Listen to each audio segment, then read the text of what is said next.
Hey, what's up, people? Mama always wants you to keep your clothes on and make wholesome decisions. But at about the age of 13, you realize that that's not the way to get attention. This is a world where love is predicated on your bra size or biceps, fuck your mental dimensions.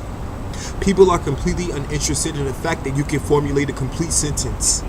They'd much rather see those exploited body parts that the FCC won't allow you to mention. So we download Instagram and we hop on our ego bikes to compete for likes. Each time that we pedal, a piece of clothing sheds and insecurity strikes.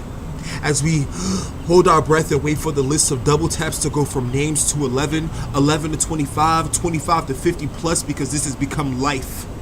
It's much easier to become instant famous than it is to attain acclaim based on what's on the inside.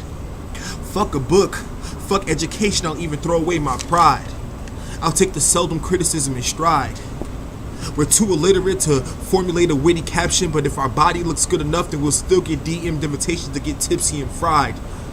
And before you can even ask, yes, that's our idea of a good time. We abide religiously by Lil Wayne's rhyme. Sure, the lyrics are degraded, but rappers are the figures of our community that the media decides to let shine, so we feel confined in our selection of role models to idolize. So when I look in the mirror, I see me, stuck somewhere between indignant poetry and a nude selfie. I want to stay in and read a book, but I feel obliged to TURNUP. I want to remain above the diseased hip-hop's jurisprudence in deciding what's morally healthy.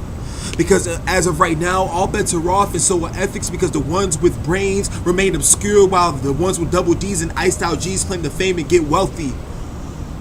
I go to the gym not for the physical fitness, but for the illustrious sought after six-pack so that I can be wanted. Because they don't see you unless your body is flaunted.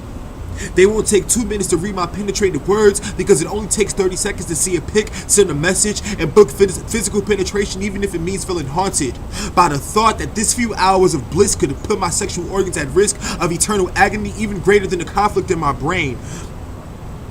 Do I want to be the lonely anomaly, or do I want to play the superficial great sex and latex game? Do I want to sit around and wait for someone to notice that I'm not boring, I'm not whack, I'm just not the same as these constituents of lust and perversion? I took a diversion and I created my own campaign. Is there someone brave enough to join me in my protest for a conquest greater than the temporary pleasure that a nut can bring?